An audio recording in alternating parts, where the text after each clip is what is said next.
Hello everyone, नमस्कार। कैसे हैं आप सभी। मैं हरबीर सिंह एक बार फिर से आप सभी का स्वागत करता हूं Harbir sir official YouTube channel पे।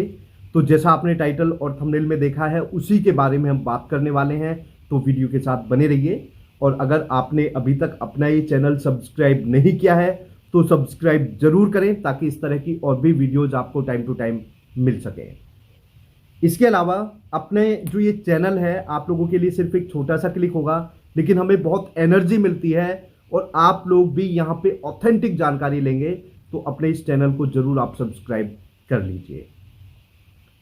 तो अभी आप लोगों के लिए जो जानकारी है काफी इंपोर्टेंट है, जैसा आप लोगों को पता है। और ये अगर आप आयु सीमा में छूट चाहते हैं तो ये वीडियो आप पूरा जरूर देखें, और जिससे आप लोग यूनाइटेड होकर रहें। और जैसा बोला जा रहा है उन चीज़ों पे हम बात करेंगे।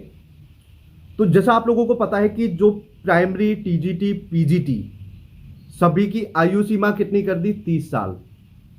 और 30 साल के जो ये कैंडिडेट्स हैं अपने आप में बुजुर्ग घोषित हो गए कि ये फॉर्म फिल नहीं कर पाएंगे।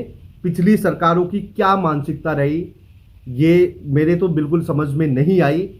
जहां पे नेताओं के लिए कोई उम्र नहीं है, वो कितने भी साल के होके सरकार चला सकते हैं, लेकिन ये 30 साल के पिछली सरकारों को बुजुर्ग लगे। तो ये अपने आप में बहुत सोचने वाली बात है। हालांकि अच्छी बात यह है कि अभी जो सरकारें हैं इसके हित में काम करने की उन्होंने मतलब आश्वासन दिया है कैंडिडेट्स को कि हम आपके हित में काम करेंगे, और जो ये गलतियां पुरानी सरकारों ने की है हम इस गलती को सुधारेंगे और आपके हित में काम करेंगे। और ये बहुत अच्छी चीज़ भी लगी, क्योंकि जो नेता हैं, जो सरकार है, अगर ये कर देती हैं तो बहुत ही अच्छा होगा। हालांकि जो अभी उम्मीद लग रही है यही लग रही है कि आपके हित में काम होगा। हालांकि एक छोटी सी जानकारी और देना चाहता हूं कि कल हमारे एक मित्र से हमारी बात हुई, तो उन्होंने बोला कि जो पिछली सरकारें हैं जिन्होंने 30 साल सबकी उम्र कर दी, प्राइमरी, टीजीटी, पीजीटी सबकी उम्र 30 साल कर दी, अगर उन सरकारों को लग रहा है कि भाई ये शिक्षक बनने लायक है नहीं क्योंकि ये तो बुजुर्ग हो गए, तो उन सरकारों को इन बेरोजगारों के लिए, क्योंकि ये तो बुजुर्ग हो गए, तो इनको फिर पेंशन दो ना आप। उन्होंने कहा कि उन सरकारों को, इन कैंडिडेट्स को पेंशन की व्यवस्था इनके लिए करनी चाहिए थी, और पेंशन दे दो तो कोई दिक्कत ही नहीं है, भाई ये बुजुर्ग हो गए।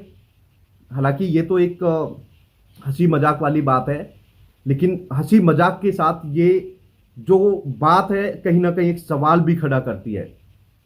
क्योंकि अगर 30 साल का एक कैंडिडेट कुछ करने लायक नहीं है तो ऐसे में वो क्या करेगा। आपको बता देना चाहता हूं कि जो शिक्षा लेने के बावजूद भी 30 साल के बाद वो कुछ उसको जॉब नहीं मिलती है, तो ऐसे में वो क्या करेगा, मजदूरी करेगा।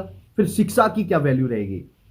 मैं नहीं कह रहा कि मजदूरी कर भी सकता है इंसान, लेकिन कहीं ना कहीं उसके लिए व्यवस्था नहीं है। इतना पढ़ने लिखने के बाद कोई, मान के चलो बीएड किया किसी ने टीचिंग कोर्स किया, मास्टर्स किया, और उसके बाद वो कैंडिडेट कहीं पे पकोड़े तल रहा है, तो ये कहीं ना कहीं व्यवस्था पे सवाल भी खड़ा होता है कि आपने इसको मौका नहीं दिया।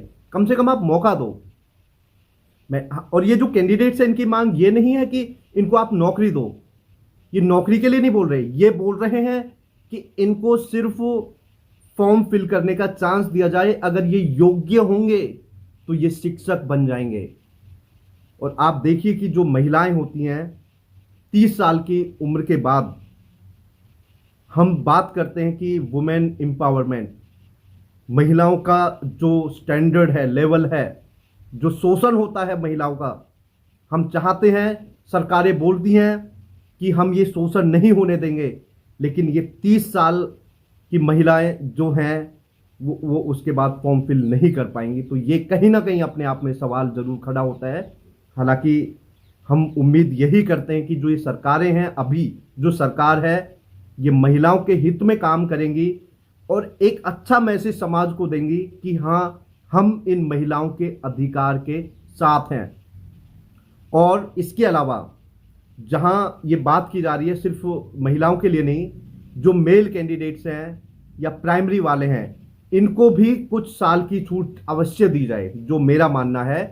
और जहां तक है ये सरकार ने जो बोला है, जो सरकारों ने बोला है वो यही कहा है कि हाँ हम इनके हित में काम करेंगे और आपकी मांगों को माना जाएगा। अब मैं आपको जानकारी देना चाहता हूं कि जो बताया गया है कि कैंडिडेट्स को, मैंने लास्ट टाइम एक वीडियो भी बना के बताया था कि इस वीक में, मतलब लगभग इस वीक में होने के चांसेस है। इस वीक में नहीं हुआ कुछ तो अगले वीक में आप लोगों के पोर्टल ओपन हो जाएंगे। ऐसी जानकारी अधिकारियों के द्वारा, जो कैंडिडेट्स हैं जो यहां से संघर्ष कर रहे हैं, जो क्रांतिकारी साथी हैं, उनको ये जानकारी दी गई थी। ऐसे में अब देखने वाली बात होगी कि सरकारें क्या फैसला लेंगी। हालांकि उम्मीद पूरी है कि सरकारें बिल्कुल जैसा दिख रहा है, जैसा उन्होंने बोला है, जैसे संकेत मिल रहे हैं कि कहीं ना कहीं ये पोर्टल ओपन हो जाएगा और शायद आप लोगों के सभी के हित में अच्छा फैसला आ जाएगा। अब देखने वाली बात होगी कि क्या होता है।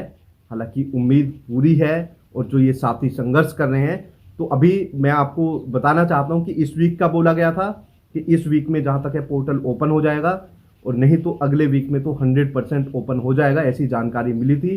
तो अब मैं यही चाहता हूं कि आप जितने भी कैंडिडेट्स हैं यूनाइटेड होकर रहें, आपस में बटे नहीं।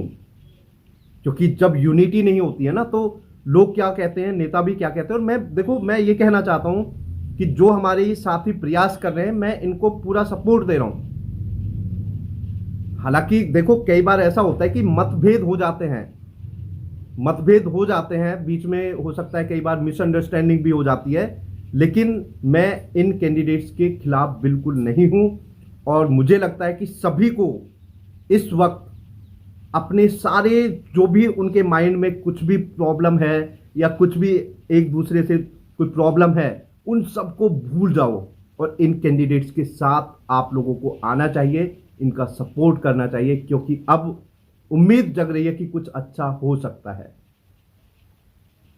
तो आप लोग क्या कहते हैं, कमेंट के माध्यम से जरूर बताइए। और मैं उम्मीद करता हूं कि इस वीक में बहुत अच्छी खबर आप लोगों के लिए आ जाए, और इस वीक नहीं तो अगले वीक की तो हम पूरी उम्मीद कर रहे हैं। और मैं, जो हमारे साथी हैं, उनसे भी मैं कहना चाहता हूं, जो शिक्षक साथी वहां पे गए हैं, कि आप लोग यूनिटी बना के रखें। और मैं भी अपनी तरफ से कुछ कैंडिडेट्स, जैसे भी मैं जाना होगा कहीं पे या कुछ ऐसे होगा, तो मैं आप लोगों के पूरे सपोर्ट में हूँ। तो चलो, थैंक यू, बहुत बहुत धन्यवाद आप लोगों का। कमेंट करके अपने व्यूज जरूर बताएं। थैंक यू, जय हिंद।